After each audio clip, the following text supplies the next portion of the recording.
We are about to move into our first interview. I'm super, super excited.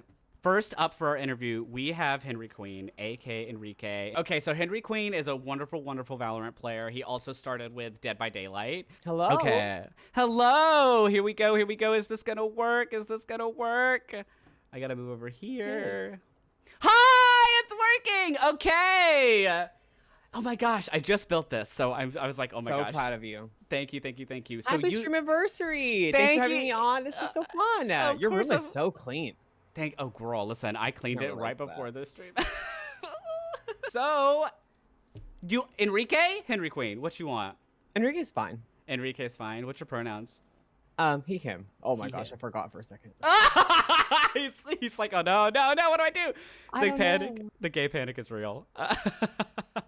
Gender identity panic. I know. I know. Okay, so Enrique, I want to talk to you about one. I want to talk about how we met because I don't think the stream knows that, and then I really want to talk about your journey because the Enrique that I met a long, long time ago when we were both widow babies, and now the Enrique that I know, I'm so grateful to have watched your growth from knowing you then to knowing you now. So tell us how you got started and how far you've come. Fresh eyes, straight off the plane in New York City. I think I was I don't know, very new to moving to New York from Texas. We met. I was an intern at a casting agency. And you were the previous intern there, so you were sort of handing off the ropes. Obviously, if you were there, very professional. Everything was very organized, very on brand for you. And then you came back, if I remember correctly, because you started working for the producer who shared an office with where I was interning. Yeah, yeah. So I came back. So the casting agency and that producer shared the same office, and I had finished my internship, but they still needed me to stick around to help with things. And then also that producer, his assistant left. And so the casting agency was like, yo, Steven, you need to go work for that producer. And I was like, do I? Okay. And then I just literally went to the other side of the room and sat at that other desk. Yeah. But yeah, And that's you're always there as a resource, which was so nice. so yeah, because your internship was what, 6 months? I can't remember I how think long those. 6 months. And I Yeah. was working a full-time job at the same time. I would leave that early, 1 or 2 days a week, and then go do that. What was your full-time It was job nuts. then? I was an office assistant at a finance place. Oh, cute, cute, cute. Okay. Yeah, it wasn't cute. It was actually traumatic, Oh but no! as are a lot of jobs. So that's the other thing is that Enrique and I both have sort of an office operations background, which is we kind of bonded over theater, we bonded over our day jobs. Yeah, we have a lot in common, actually. Yeah. We're also both Virgos, so True. but here's the thing: where's the transition between working at that casting agency, playing video games, which I feel like we probably both did in our downtime anyway, Yeah, for and sure. then moving into Twitch? Because you also still I feel like there was a moment where it was theater and maybe just starting Twitch. If I'm gonna guesstimate here, right? Yeah, it was sort of a few years ago began a very transitionary time for me where I started changing a lot of things and doing a lot more things for myself and sort of I would say paving your own way. I think that's always the best way to describe it as opposed to following what you think you should do. I started doing things my way and what made me happy and what I wanted to accomplish, and I sort of made those the focus.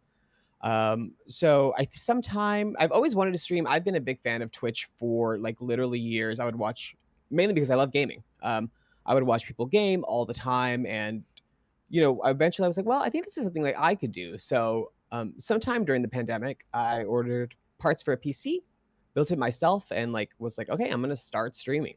And then eventually did, but I think that came along with making a lot of other changes in my life, and then that was just aligned with everything else. I love that you started to do things for yourself and for nobody else, right? That is I think that's a huge shift, and maybe it's for me that also happened in my late 20s into maybe around 30 of I was told for so long to follow a path that was laid out for me.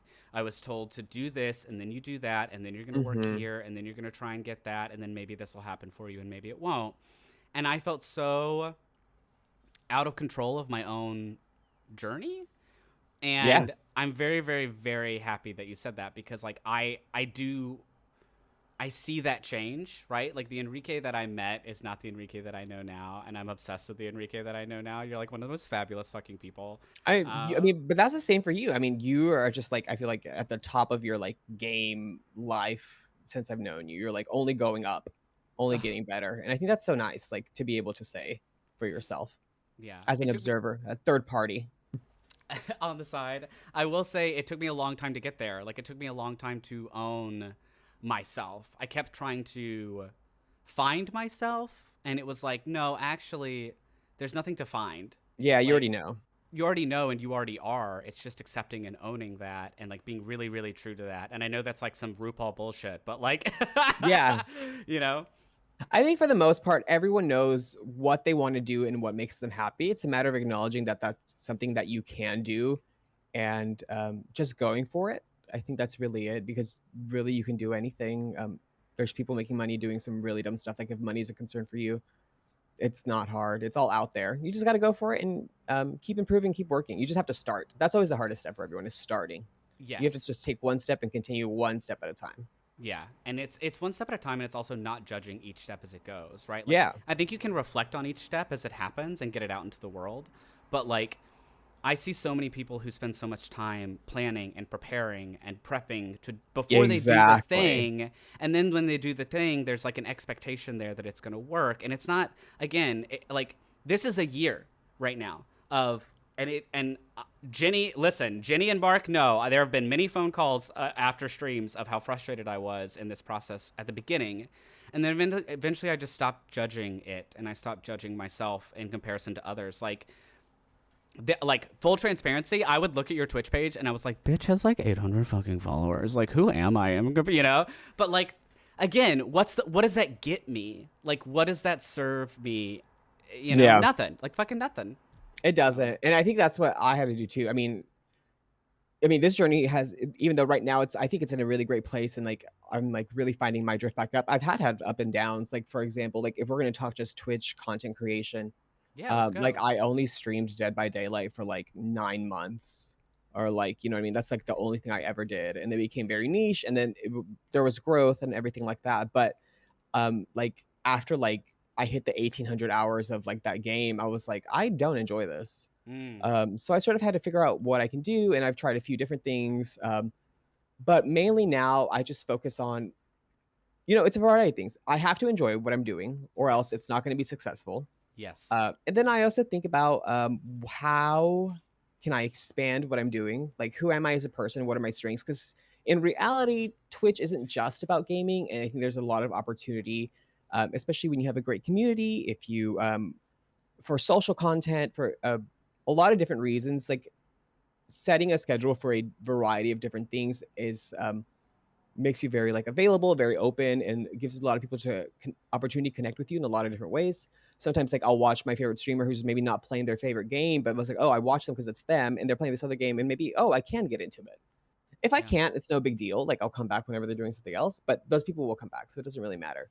Yeah. Yeah. I think the whole thing of like there should be no assumption that like people should show up. Like that's a big thing for me is that when people like are like, why don't people show up to a stream? And listen, I was like completely guilty of that in private. Like there were many phone calls where it's like nobody's showing up. I'm not worth it. I need to like this isn't bringing me happiness. But that's only because that was so focused on external. That was so focused on numbers. That was so focused on everything else outside of me, and I just wasn't being me. And like Yeah, I think it's really smart for you to have noticed that like Dead by Daylight doesn't bring me joy. It doesn't bring me happiness. yeah, And I think where you start is perfectly fine and you can change that process. Like I started streaming Magic, but listen, not everyone wants to watch fucking Magic the Gathering. I get it. Like and so it's just become a niche Saturday foundation and everything else has kind of been built around that. And trying to figure out like I literally just had this conversation at brunch today actually with my friend because I'm noticing that like I love Pokemon Unite. It's a very competitive game. I really yeah, want to get into that level of competitiveness, but I also recognize that like that stream doesn't get as many views as other streams. So like maybe that's a game that I enjoy on my own time. Like yeah, with my squad, with the people I'm playing with. Maybe we do that for us and like I move something else into that time slot, and that's perfectly okay to like take that learning, and Yeah, pivot. you try it, you do it here and there. Maybe you do it on a collab every once in a while. But it's just flexible and it's okay if it doesn't do well. But it should make you happy. And what works for Twitch isn't necessarily what is always what you want to do the most, but it's a balance and it's about finding out what does work for you in a success way and in a happiness way. Exactly. Yeah, Elle says I still get that feeling sometimes, but I try to push it away. Focus on what I can do better, not how everyone else is growing. Absolutely. Yeah. Yes, preach I that. definitely have been taking like just small steps at a time to continue improving my stream, whether it's like lighting, whether it's camera, whether it's like my OBS setups, whether it's like rewards, all like the variety of things all like comes together to be one thing. And Hmm. um, I mean, yours looks amazing. I'm looking at it right now. It looks like Party City fucking exploded all over my bedroom is what it looks like. Well, yeah, but I mean, your OBS looks really good. Oh, I know who you are. It's got a color scheme. You know what I mean? Like, yeah. it's all like a step at a time to get there. Yeah. And So I try to do you different changed places. yours recently, right? Like your background was totally different, and then all of a sudden you like rearranged and like added the lighting, and we were joking about the plant, I think, in one of your streams. Yeah. Yeah, I did it. And then I just took the time to be like, okay, now I'm going to improve this. I'm going to take the time to do that. And then great, that's one more thing done. And that's improves my stream quality, my lighting setup. Like, so that way, like everything that I take here, like, and goes onto other socials. Unfortunately, the only way to grow your Twitch a lot of the time is to post on other socials. Yeah, I So just started that. Like that was my big top of the year thing to do was I went into my journal and I mapped out like, okay, I have YouTube, Twitch, Instagram, Twitter, Hover. What do these do, right? How do they talk to each other? Where does the content live and why?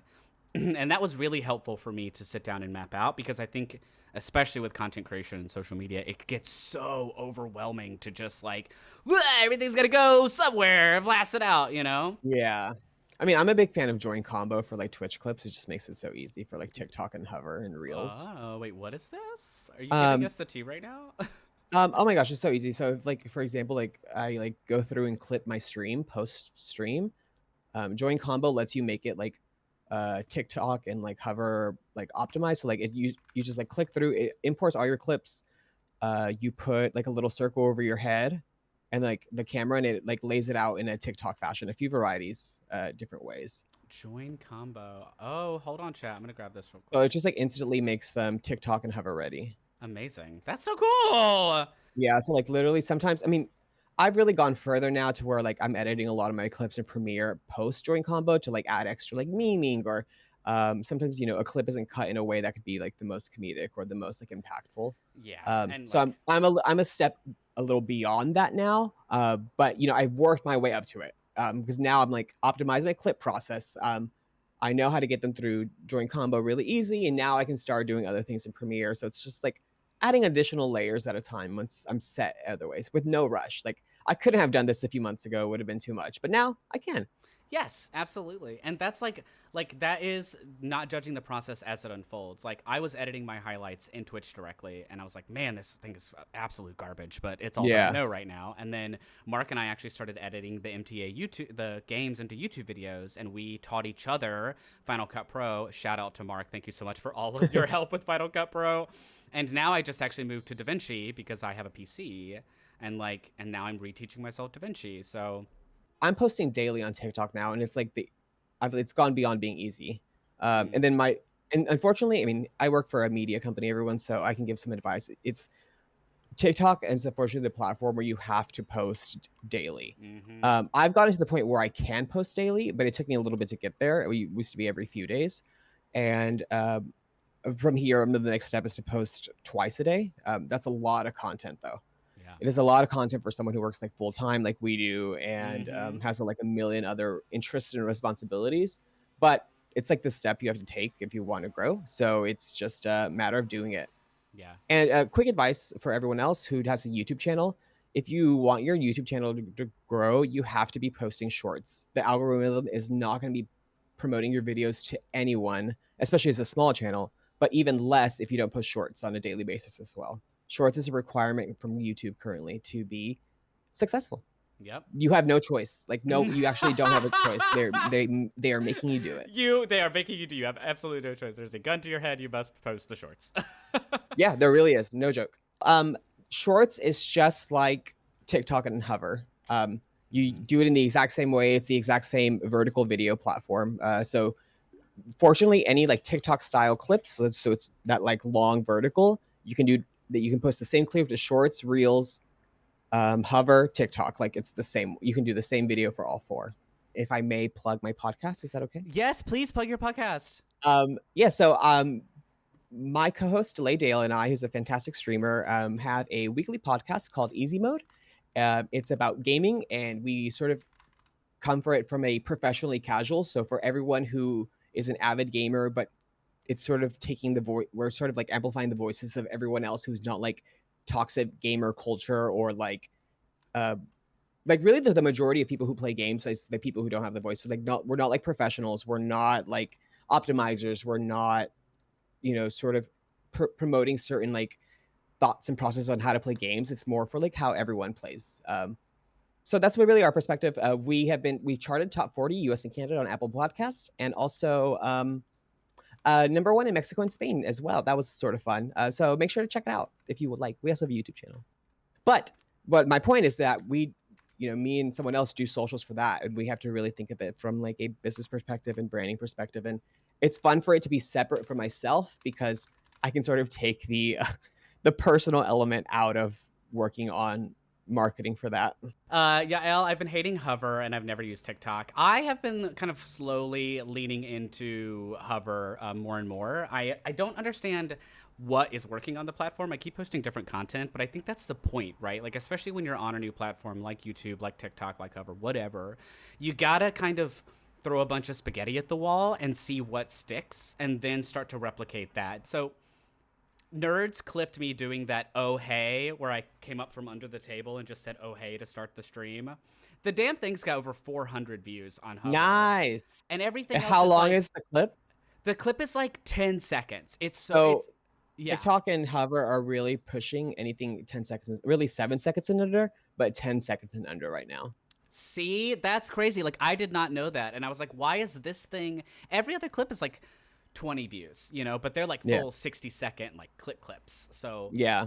see, They're really pushing those short videos at this moment. can we talk And about try self promotion? Can we talk about like all the things that, because some people feel really really really awkward about self promotion and like being your own cheerleader and your own advocate, and I think that that's like unfortunately a part of this space, especially getting started. Of like, I gotta fucking wave my own pom pom here, and I've made the pom pom by hand out of leftover toilet paper. Like that's like, Yeah. that's where I'm at here.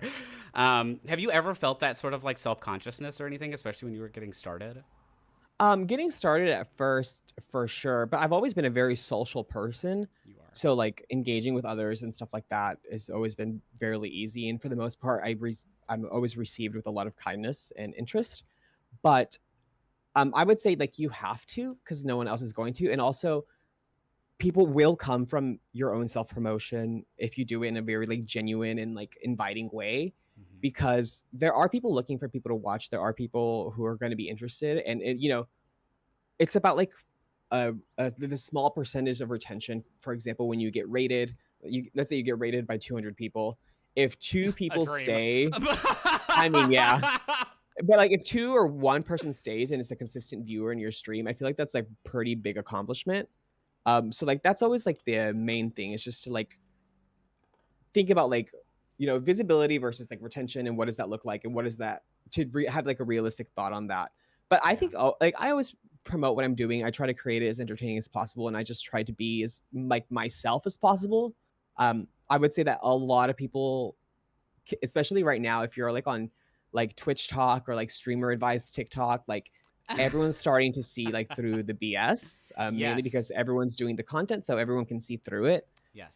So I think you know fades on types of content are going to come and go, but like if you have a genuine thing to offer, which is like yourself, that's going to be what's going to be consistent. So I mean, what you may doing be changed, but you're going to be the defining factor in that. I have met pretty much most of the other people that I know from other streamers. There's a very few handful, and honestly, they're mostly partners are the people that I actively find through a social media or on my own time. But a lot of the other streamers that I watch, that I raid, that are like part of this kind of growing community are people that have been suggested to me by either the Twitch algorithm or by people in the chat who are like, no, you need to meet this person. Like, more on that later, Starfall. So Yeah, I mean, yeah, that's exactly it. And I think the thing is, I do my best to make an effort. And I think that is how something I've realized like at this time in my life for maybe like the past 2 years. I'd be like, if I value someone, if I think of them as a friend or really like care about our friendship, I make sure to make an effort. If it's not reciprocated, and that person's not interested in having any sort of like relationship with me, that's totally fine. But I would rather have been a person who made an effort and like tried to establish a connection than someone who didn't. Because at the end, you only have something to win. You don't have anything to lose. yeah, absolutely. And like to go back to the, retained followers versus, whatever. It's like I have learned that I had to stop looking at followers and start looking at viewers. Like who is watching? Because my Yeah. follower count is going to be lower than whoever, right? Like that's not the point. It's really like who's showing up and who's watching and who's coming back to watch over and over and over again. Those are the people. Like I'd rather have higher viewers than more followers. And I know there's a Yeah. whole discourse right now in Twitch, Twitter, and Twitch world about follow for follow and that whole thing. So, I mean, in reality, isn't that like, your engagement rate is like, if as long as it's high, doesn't matter the amount. Like yeah. someone with 2,000 could have like a 1% engagement rate, but if you at 200 have like a 50% engagement rate, that's much more valuable to, let's say, working with the brand or whatever it is. Mm-hmm. And also, but yeah, it took me too long, I think, and now I've really had to let go. I've let go of everything. I don't care about anything anymore. What anyone thinks, how I'm perceived, like that. I don't care. I'm gonna do what I have to do, and I'm only gonna do that because I don't have time to worry about anyone else. I'm gonna be as thoughtful and mindful as possible, and kind and considerate.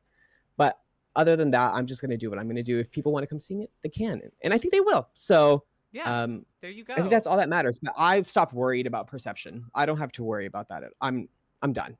Yeah, I completely agree. I was just watching Drag Race UK versus the World, and Blue Hydrangea had this whole thing about she's like, I'm always so worried about cancel culture and what I'm gonna say and how I'm gonna say it, and it's like at this point, I am moving into that place too within the past like month of like I'm just gonna be me. I'm gonna be humble and kind and caring and make space for people because I kind of just do that naturally. Yeah. But what people think about what I'm posting or whatever, I cannot sit here and micromanage and over anxiety that anymore. It's just wasted energy. It's like It wasted is. energy for myself, you know? And I think like releasing that always makes you feel better about yourself, because then you'll see like people want to see it, and that's kind of nice. It does take time. I mean, yeah, like I never know what to title my streams. They're a Never. Yeah. disaster. Oh my gosh. Was trying to think of a joke, and then I'm like, it's something stupid, and then I write Valorant competitive. Like I have the dumbest titles for my stream. I can't think of anything. I'm here. I'm live. Valorant. Yeah, I'm Watching? here. Question mark?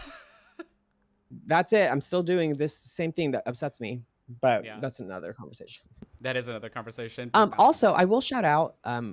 There's a very great. I'm sure if you're on like any sort of Twitch talk, there's a really really great creator and streamer named Mama Tamago, who gives you the most amazing OBS tutorials and things to really help your Twitch. Like she just gives it to you as facts and information on how to do it, and then she has like lists of it. She has it on playlists, so you can pick and choose whatever you want. And she's like, this is how you do these things either on OBS or on Mix It Up or on Stream Elements, on Nightbot. She has it all set up for everyone, and she just puts that information out there for everyone to use. She doesn't give it to you in like in a condescending way. She just gives you facts and info, which I think is really great. Enrique, that's pretty much our time. Do you have anything else you want to like tell the chat while you're here? No, everyone just keep doing it. That's all I can say. It's so much fun, and it's worth it in the end. You meet a lot of great people, and I think that's one of the most valuable things. And you eventually find people who like really like lift you up and care about you, and that's so nice. Watch out for parasocial relationships, I guess, but like if you're not doing that, then you don't have to worry about it. Absolutely. Enrique, thank you so much for being here. I absolutely adore you, and thank you for being a guest on my show. Of course, happy stream anniversary. I Thank think you. I'm gonna do my stream anniversary, even though it's been like I think almost 6 months since I hit my 1 year, but I never did one. So I think I might do. You've inspired me maybe to do like a really late one. And I think that's on brand for me. Absolutely. Fuck it. Let's go late night talk show. I'm here for it. He hires a full live band in the background. I might. Don't tempt me. Yes. Okay. Thank you so much, Enrique. Have a good night. Mwah.